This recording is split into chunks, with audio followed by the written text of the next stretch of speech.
नमस्कार। एनटीपीसी की सीरीज में आज हम हाजिर हैं 29 जनवरी 2021 शिफ्ट 2 से प्रश्नों को लेकर। तो चलिए शुरू करते हैं। पहला क्वेश्चन है, सचिन 80 किलोमीटर प्रति घंटा की चाल से कार चलाते हुए एक निश्चित दूरी तय करता है और 50 किलोमीटर प्रति घंटा की चाल से स्कूटर चलाते हुए आरंभ बिंदु पर वापस लौटता है। तो पूरी यात्रा के दौरान उसकी औसत चाल दशमलव के 2 अंकों तक ज्ञात कीजिए। तो देखिए, यहाँ पर जो है औसत चाल आप निकालिएगा। तो औसत चाल का आपका सूत्र हो जाएगा, औसत चाल, इसका सूत्र हो जाएगा 2xy घटा x प्लस वाई। ठीक है। अब जो है टू, यहाँ देखिए पहला जो है आपका 80 है और दूसरा चाल जो है 50 है, और यहाँ पर आपका हो जाएगा 80 प्लस 50। ठीक है। ये 2 गुणे 80 गुणे ये देखिए 80 गुणे 50, और ये आपका 8 5 हो जाएगा 13, यानी कि इतना। ठीक। अब देखिए यहाँ से आप जीरो जीरो कर सकते हो, 13 से ये सब कटेगा नहीं। तो देखिए 5 दूनी 10, तो ये आपका 80 और 5 दूनी 10 का एक जीरो और बटा 13। ठीक है। अब भाग कर दीजिए आप, 13 से 800 में भाग करेंगे, 13 छः 78, ये आपका 2 हो जाएगा जीरो। ठीक है। 13 कम 13, 13 में देखिए 10 में 3 कटेगा 7। ठीक। दशमलव जीरो, 13 5 65, 5 हो जाएगा, फिर जीरो, फिर 13 तिया 39 है ना, 13 चौका 52, तो 13 तिया 39 हो जाएगा। ठीक है। लगभग आप यहाँ से जो है 13 चौके 52 तक जा सकता है। ठीक है। यहाँ पर आप देखेंगे 13 तिया 39 आपका हो जाएगा, 10 में 9 घटेगा 1, ये 4 में 3 घटेगा 1, और यहाँ पर जीरो बढ़ा दीजिए तो 13 8 104 हो जाएगा। यानी कि यहाँ पर जो आपका मान होगा वो 61.538। आपको 2 अंकों तक ही लेनी है। देखिए ये जो है 5 से अधिक है तो आप यहाँ बढ़ा सकते हो, ये आपका हो जाएगा 4, यानी कि आपका हो जाएगा पहला। ठीक है। अगला देखते हैं। यहाँ पर है साइन एक्स माइनस वाई, ध्यान दीजिएगा। देखिए दिया गया है साइन एक्स माइनस वाई, ये करनी 3/2 है, किसका मान होता है? तो ये साइन 60 का होता है। ठीक है। और यहाँ से देखिए ये आपका दिया गया है कॉस एक्स प्लस वाई 1/2 है, ये किसका मान होता है? तो ये कॉस 60 का होता है। ठीक है। अब देखिए यहाँ से अगर आप तुलना कर लो तो आप देखिए यहाँ से क्या हो जाएगा, एक्स माइनस वाई बराबर 60 डिग्री, और यहाँ से आपका हो जाएगा एक्स प्लस वाई बराबर 60 डिग्री। अब इसको जोड़ेंगे आप, ये खत्म हो जाएगा, ये आपका 2x हो गया और ये 120। ठीक है। अब ये 2 गुना है, इधर आकर क्या हो जाएगा, भाग, यानी कि एक समान कितना हो गया, 60। ठीक है। आपका आंसर हो जाएगा दूसरा। चलिए आगे देखते हैं। मानो इनमें से किसे नहीं पचा सकता है, तो है सेल्यूलोज। ठीक है। आगे देखते हैं। यदि दो संख्याओं का योग 30 है और उनका गुणनफल 50 है तो उनके व्युत्क्रमों का योग ज्ञात कीजिए। दो संख्या हैं जिसे x और y है, इनका योग 30 है और इनका गुणनफल जो है 50 है, तो इनके व्युत्क्रमों का योग यानी कि ये, ठीक है, ये आपको ज्ञात करनी है। अब देखेंगे ये आपका क्या हो जाएगा, इसका एलसीएम एक्स वाई, और इसमें आप करेंगे तो यहाँ पर y हो जाएगा, यहाँ पर आप करोगे तो x हो जाएगा, यानी x प्लस वाई, जिसका मान कितना है 30 है और गुणनफल कितना है 50 है, तो 0 0, यानी यहाँ पर आपका आंसर हो गया 3/5, यानी कि चौथा। ठीक है। आगे, इस कैबिनेट मिशन ने भारतीय संविधान के निर्माण हेतु एक संविधान सभा का प्रस्ताव रखा था।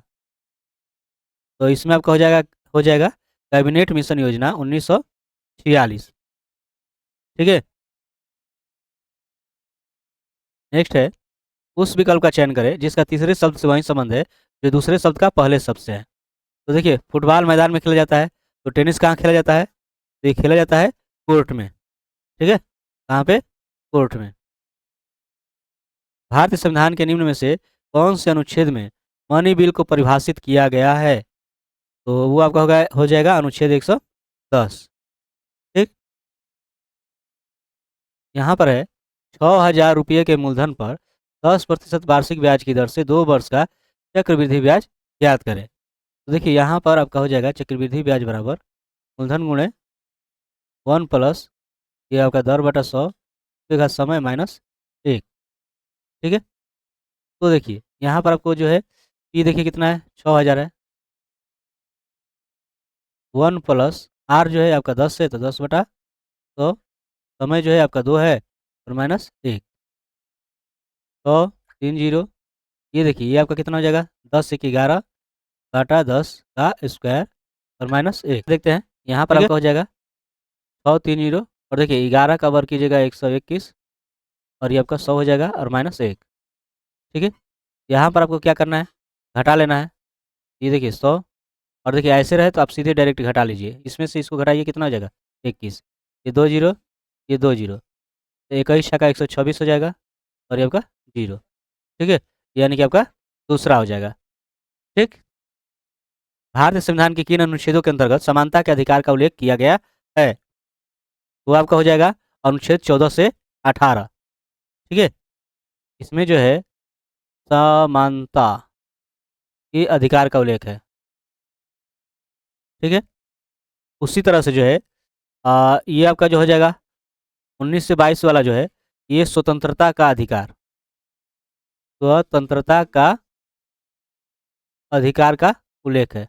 ठीक है, उसी तरह से जो है 25 28 ये आपका जो है धार्मिक स्वतंत्रता का है, धार्मिक स्वतंत्रता का। ठीक है, 23 24 जो है ये आपका है शोषण के विरुद्ध अधिकार, शोषण के विरुद्ध अधिकार। ठीक है, चलिए यहाँ पर है कि इसमें जो है 5 का स्थानीय मान आपको ज्ञात करना है। तो अगर देखिए 5 यहाँ पर है तो 5 का 5 और देखिए कितने अंक हैं, 1 2 3 4 5 6 7, तो ये आप 10 रखिए, इस पर 7 आपका घात हो जाएगा। ठीक है, यानी आपका आंसर हो जाएगा तीसरा। ठीक, चलिए अगला देखते हैं, गोल कृमि में इनमें से कौन सा तंत्र मौजूद नहीं होता है? तो गोल कृमि में जो है श्वसन तंत्र नहीं होता। ठीक है, वह बड़ी से बड़ी संख्या बताइए जिससे इससे इनको जो है विभाजित करने पर जो है ये आपके शेष बचते हो। तो आपको क्या करना है, 128 में से देखिए 4 शेष बच रहा है, 4 घटाइए 124 हो जाएगा। 303 में से 7 घटा दीजिए, ये कितना हो जाएगा, ये आपका हो जाएगा 296। ठीक है, और फिर आप जो है 247 में से घटा दीजिए 19। ठीक, तो ये आपका कितना हो जाएगा, 17 9 घटेगा 8, ये 3 मिले घटेगा 2 और ये 2। अब जो है इनका आप ज्ञात कर लीजिए HCF। ठीक, तो देखिए मैं पहले ये वाला ही ले ला रहा हूँ।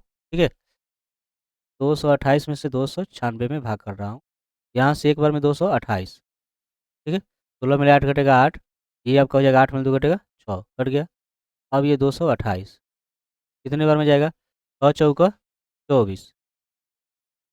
ठीक है, अधिक हो जा रहा है 3 बार में, 3 से 3 8 है आपका 24 और 2, 3 6 का 18 2 30। ठीक है, अब देखिए 8 में 4 घटेगा 4 और ये आपका हो जाएगा कितना, ये 2, ये खत्म। 24 दूनी आपका 48 हो जाएगा। फिर देखिए ये आपका 0 हो जाएगा, ये 2 और ये 24, फिर एक बार में 20, ये आपका 4 हो जाएगा। ठीक है, 4 से आप फिर 20 में कर दीजिए, 4 पचे 20।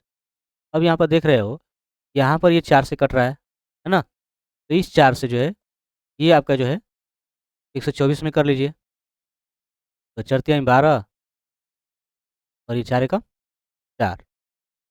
यहाँ पर आपका क्या हो गया, ये 4 ही वो जो है संख्या हो जाएगी। ठीक है, आपका आंसर क्या हो जाएगा 4। चलिए आगे देखते हैं,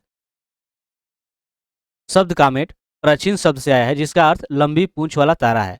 तो कौन प्राचीन यूनानी शब्द से? ठीक है ना, यहाँ पर आपका हो जाएगा पहला। अगला है कि उस संख्या का चयन करें जिसका पांचवी संख्या से वही संबंध है जो चौथी संख्या का तीसरी संख्या से और दूसरी संख्या का पहली संख्या से है। तो आप देखेंगे 7 छक्का 42 है ना, यहाँ पर क्या है कि 7 से 1 कम हो रहा है। उसी तरह जो है 9 से कम यानी 8, इससे गुणा है 9 8 72। उसी तरह से इससे 1 कम यानी 10 से गुणा करेंगे तो कितना हो जाएगा 110, यानी कि पहला हो जाएगा। ठीक है, साइटोप्लाज्म एक जेली जैसा द्रव होता है जो में मौजूद होता है। तो ये कहाँ मौजूद होता है, तो ये आपका केंद्रक और कोशिकांगों के बीच होता है। ठीक है, चलिए यहाँ पर है इनका मान ज्ञात करना है, 3.1 और ये 4 पर बार का चिन्ह है। तो देखिए क्या हो जाना है, ये आपका हो जाएगा ये आप रखोगे टोटल 14 माइनस जिस पे बार का चिन्ह नहीं है उसको घटाइए। और देखिए बार का चिन्ह एक अंक पर है तो एक 9, इसका एक अंक है तो एक आपका 0। ठीक है, 14 में ले घटेगा आपका 13 हो जाएगा, ये बटा 90। तो यही आपका आंसर हो जाएगा। इसमें है तो ये आपका हो जाएगा पहला। ठीक है, निम्न में से कौन सा एक स्प्रेडशीट प्रोग्राम नहीं है? जैसे कि एक्सेल में होता है, वीसी कैल्सी में भी होता है, कैल्सी में भी होता है, इसमें नहीं होता। ठीक है, ये ओपन सोर्स ऑपरेटिंग सिस्टम है। ठीक ना। निम्नलिखित में से कौन सा राष्ट्रीय नमूना सर्वेक्षण संगठन का प्रभाग नहीं है? तो कौन इसमें से हो जाएगा? तो आपका हो जाएगा राष्ट्रीय विकास एजेंडा। ठीक है, Raja Ramanna centre for advance technology की स्थापना की गई थी। तो इसकी स्थापना जो है की गई थी 1984 ईस्वी में। 1984 ईस्वी में 19 फरवरी को। ठीक है, जो कि राष्ट्रपति ज्ञानी जैल सिंह के द्वारा जो है इसका नींव रखा गया था। चलिए, निम्नलिखित में से कौन 2019 में भारत रत्न प्राप्त करने वाले व्यक्तियों में शामिल नहीं है? तो ये देखिए इन्हें मिला था। ठीक है, लेकिन इन्हें नहीं। अगला है कि भारतीय राष्ट्रीय ध्वज भीकाजी कामा द्वारा में फहराया गया था। तो ये फहराया गया था 22 अगस्त। ठीक है, 1907 में। 22 अगस्त 1907 में जर्मनी में फहराया गया था। ठीक है, यही आपका आंसर हो जाएगा। यहाँ पर है यदि ए और बी का जो है एलसीएम आपका सी है तो एचसीएफ क्या होगा? तो आप जानते हो, एचसीएफ करोगे तो ये संख्याओं का गुणनफल हो जाएगा और बटा में हो जाएगा आपका एलसीएम। ठीक है, यानी ए बी बटा सी हो जाएगा। ठीक, उस संख्या की पहचान करें जो नीचे दी गई श्रेणी से संबंधित नहीं है। अगर आप ध्यान दीजिएगा, देखिए 5 5 10, 10 7 17। ठीक है, और 7 के बाद देखिए यहाँ पर आपका 11। ठीक है, हो जाएगा। तो उसके बाद आपका यहाँ पर क्या होना चाहिए? 13 होना चाहिए नियमानुसार। 8 3 आपका 11 हो जाता, और ये आपका 2 1 3 1 4 41 होता। लेकिन ऐसा नहीं है। 13 के बाद देखिए ये एक तरह से अभाज्य संख्या, ध्यान रखिएगा। 5 7 11 13, 13 के बाद आपका 17 हो जाएगा। तो इसमें अगर आप 17 जोड़िएगा तो देखिए क्या हो जाएगा, 1 7 8 4 1 5 हो जा रहा है ना। यानी यहाँ पे आप जो 41 को लेकर चल रहे हो, 17 जोड़े तो इतना हो रहा है। फिर इसके बाद 19 देख लीजिए, 9 8 17 है ना, 1 5 6 1 7। मतलब कि ये वो संख्या जो इस श्रेणी से संबंधित नहीं है 42। यहाँ पर क्या आना चाहिए था? 41। तो आपका आंसर हो जाएगा दूसरा। यहाँ पर दिया गया है कि 4.17 घंटे को घंटे मिनट और सेकंड के रूप में किस प्रकार लिखा जाएगा? कितना घंटे हैं? ठीक है, तो ये आपका घंटा हो जाएगा। ठीक है, प्लस ये जो आपका घंटा है इसको मिनट में बदल दीजिए ऐसे। तो ये देखिए आपका क्या हो जाएगा, 17 छक्का 102, 17 छक्का 102, 1 0, 2 अंक के बाद आप दशमलव दे दोगे। ठीक है, ये मिनट है। तो इस तरह से आपका हो जाएगा ये 10 मिनट, और प्लस आपका हो जाएगा 0.20, इतना है ना। तो इसको सेकेंड में बदल दीजिए, तो 60 से गुणा कर दीजिएगा, ये आपका सेकेंड हो जाएगा। अब देखिए ये 6 दूना का 12, 6 दूना क्या हो जाएगा 12, 2 0 आपका है, और 2 अंक के बाद दशमलव, ये आपका सेकेंड हो जाएगा। यानी कि आपका हो जाएगा 12 सेकेंड। अब यहाँ से आपको क्या मिल रहा है? 4 घंटा 10 मिनट 12 सेकेंड, 4 घंटा 10 मिनट 12 सेकेंड, ये आपका दूसरे में है, यही आपका आंसर हो जाएगा। ठीक है, चलिए आगे देखते हैं। दिया गया है कि जब क्रय मूल्य जो है 950 रुपया है और विक्रय मूल्य जो इतना है तो प्रतिशत लाभ ज्ञात कीजिए। तो प्रतिशत लाभ, पहले आप देखिए लाभ देख लीजिए। लाभ कीजिएगा तो वहीं हो जाएगा आपका विक्रय मूल्य माइनस क्रय मूल्य, यानी 1140 में से 950 घटा लीजिए, कितना हो जाएगा? तो देखिए यहाँ पर आप घटाएंगे तो ये आपका हो जाएगा 190। ठीक है, तो ये लाभ प्रतिशत आप ज्ञात कीजिएगा तो देखिए आपका क्या हो जाएगा, लाभ बाटा में जो आपका क्रय मूल्य हो जाएगा गुणे 100, यानी 190 बाटा आपका हो जाएगा 950 और गुणे 100। देखिए क्या हो जाएगा, 19 25 95, और 5 से कीजिएगा तो 20, यानी ये हो जाएगा 20%। ठीक है, तो इस तरह से आपका आंसर हो जाएगा तीसरा। तो ये रहा है आपका 1 से लेकर के 25 तक के प्रश्नों का हल। बाकी के प्रश्नों को लेकर हाजिर होंगे अगले वीडियो में। तब तक के लिए धन्यवाद।